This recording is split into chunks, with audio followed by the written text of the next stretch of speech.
Wow, wow, wow. Menghabisi 309 nyawa tentara Nazi Jerman, sniper wanita ini dijuluki Lady of the Dead atau wanita pencabut nyawa.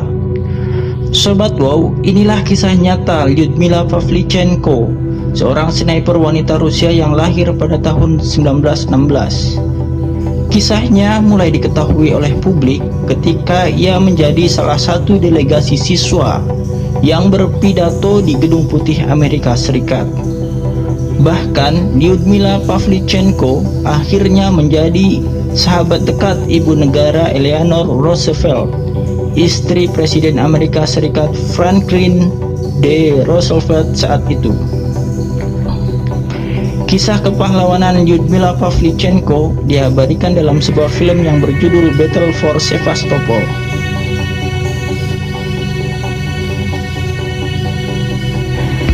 Film ini berlatar belakang Perang Dunia Kedua di mana tentara Nazi Jerman menginvasi Rusia yang masih berbentuk Uni Soviet saat itu.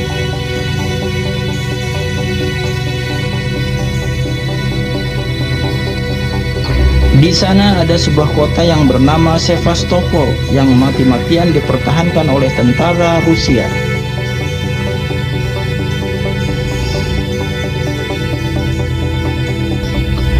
Lyudmila Pavlichenko atau sering dipanggil juga Lyuda baru saja lulus dari Kiev State University bersama teman-temannya. Ia dan teman-temannya merayakan kelulusan mereka dengan mencoba kemampuan menembak mereka. Tanpa disangka, Lyuda yang masih belia itu ternyata mempunyai bakat menembak yang sangat hebat. Semua hasil bidikannya ternyata sempurna. Hal ini menarik perhatian sang instruktur menembak saat itu. Dan atas rekomendasinya, maka akhirnya Lyudmila pun direkrut oleh tentara Uni Soviet dengan diikutsertakan mengikuti pelatihan sniper wanita selama berbulan-bulan lamanya, sehingga bisa menjadi seorang sniper wanita yang profesional. Sahabat Wow, sebelum keberangkatannya ke tempat pelatihan, Lyudmila sempat berlibur bersama teman-temannya, dan ia berkenalan dengan seorang pria bernama Boris. Boris adalah seorang calon dokter. Boris berasal dari keluarga Yahudi Rusia. Saat itu, Boris sempat memperkenalkan Lyuda ke keluarganya. Bahkan Boris mengajak Lyuda menonton sebuah opera. Di lain sisi, tersiar kabar bahwa Nazi Jerman sudah menyerang wilayah Rusia. Maka Lyuda pun berkeinginan untuk segera mempersiapkan diri untuk ikut membela negaranya. Sedangkan Boris berpandangan lain. Ia menginginkan dia dan Lyuda berkarir tanpa harus menjadi tentara. Perbedaan pendapat itu akhirnya membuat Lyuda meninggalkan Boris. Ia masuk ke tempat pelatihan sniper dan menjadi seorang sniper yang profesional. Di sana Lyudmila ditempa dengan latihan yang sangat keras. Selain menembak, mereka juga diajarkan untuk berkamuflase. Karena seorang sniper harus bisa masuk ke daerah pertahanan musuh dengan tanpa diketahui.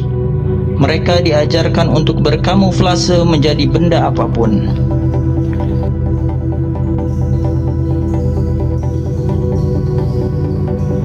Setelah pelatihan sniper usai, Lyudmila akhirnya diambil langsung oleh tentara Uni Soviet untuk ikut dalam sebuah peperangan. Dari sinilah karir Lyudmila Pavlichenko menanjak. Pada pertempuran pertamanya, ia dapat menghancurkan tank Jerman pada sasaran yang tepat. Dia dan Kapten Makarov bisa menembak kaca tank untuk kedua kalinya pada titik yang sama, sehingga tank Nazi Jerman tersebut terbakar. Setelah pertempuran pertamanya itu, Lyudmila mendapatkan penghargaan langsung dari jenderal tertinggi saat itu. Prestasi ini tidak terlepas dari bimbingan Kapten Makarov yang selalu menemani Lyuda dalam setiap pertempuran. Hal ini menyebabkan kedekatan hubungan Lyudmila dengan Kapten Makarov.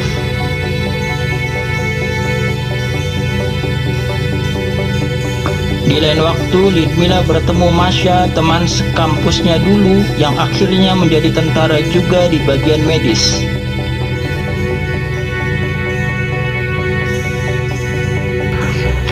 Pertempuran demi pertempuran di wilayah Sevastopol dijalani oleh Lyudmila bersama Kapten Makarov. Hingga suatu saat Lyudmila hampir saja tewas karena terkena ledakan. Beruntung saja Kapten Makarov segera menyelamatkan Lyudmila yang tertimbun tanah. Lyudmila dibawa ke ruang penyembuhan, dan ternyata di sana ada seorang dokter bernama Boris yang tidak lain adalah teman dekat Lyudmila dahulu.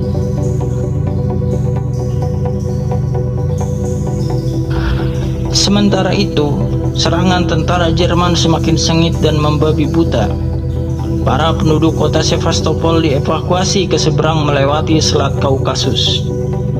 Namun kapal-kapal evakuasi itu ditembaki pesawat Jerman, sehingga banyak korban berjatuhan. Lyudmila dan kapal yang menyeberangkannya akhirnya berhasil selamat.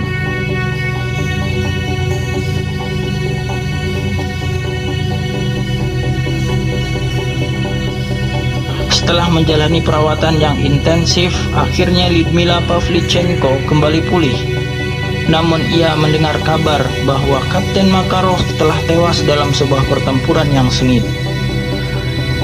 Dan senapan milik Kapten Makarov diserahkan kepada Lyudmila.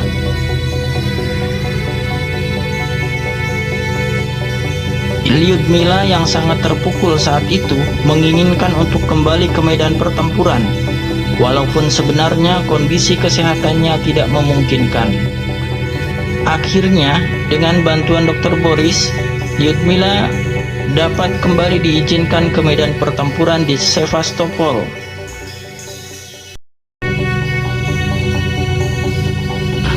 Di sana ia bertemu dengan kapten baru pengganti Makarov, yaitu Leonid Kitsenko. Ia pun bermitra dengan Leonid untuk menghabisi satu persatu sniper lawan.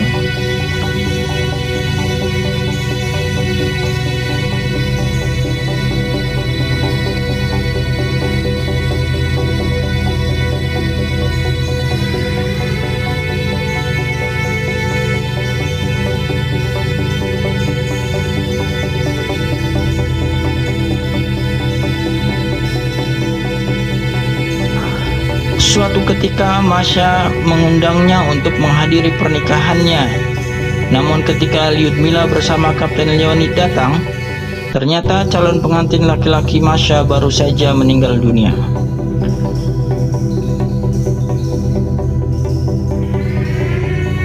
Di lain waktu, ketika dalam sebuah misi, Lyudmila dan Kapten Leonid terperangkap dalam jebakan tentara Nazi Jerman. Mereka dikepung ranjau bom Jerman, dan di tengah ledakan-ledakan dahsyat itu, Leonid melompat melindungi tubuh Lyudmila dari ledakan bom, dan akhirnya Lyudmila selamat. Namun Kapten Leonid tidak terselamatkan dan meninggal dunia. Pada saat itu semangat Lyudmila hampir padam, dan kondisi kesehatannya pun semakin menurun karena menderita banyak luka bekas ledakan.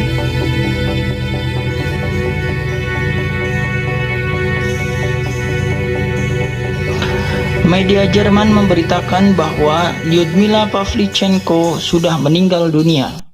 Hal itu dibantah oleh media Uni Soviet dengan menyebarkan foto Lyudmila sedang memegang senapan.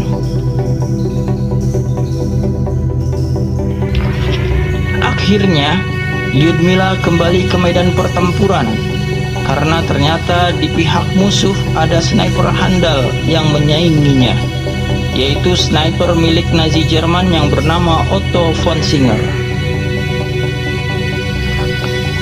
Misi Lyudmila kali ini adalah untuk melumpuhkan sniper Jerman tersebut. Maka tanpa ada lagi mitra di sampingnya, Lyudmila membuat perencanaan yang sangat matang. Dia berkamuflase di tengah salju untuk mengincar sniper Jerman tersebut. Pengintaian itu dilakukan selama berhari-hari tanpa henti dan dalam cuaca yang sangat ekstrim.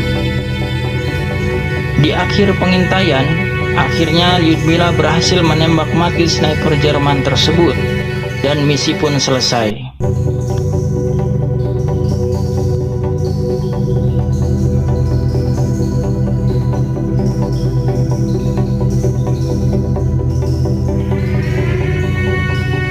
Di bagian lain kota Sevastopol, serangan Nazi Jerman semakin gencar, sehingga semua petinggi tentara dan para tentara yang terluka harus dievakuasi menyeberangi Selat Kaukasus.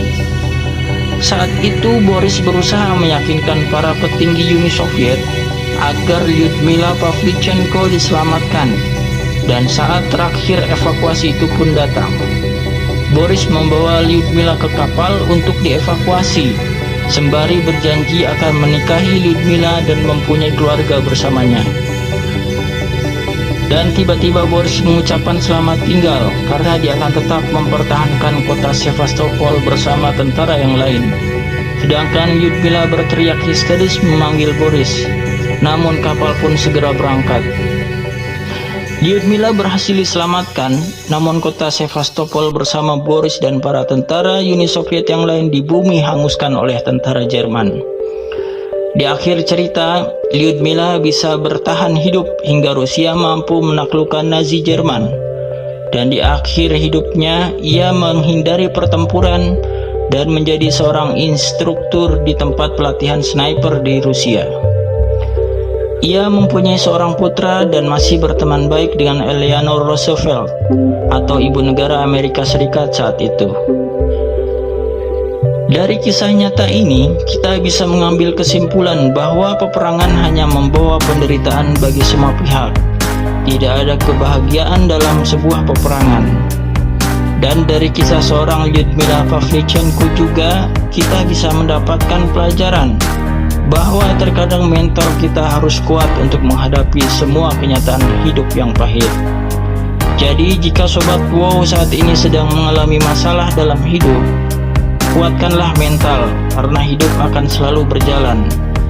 Semua kenyataan pahit bisa dilewati seiring berjalannya waktu.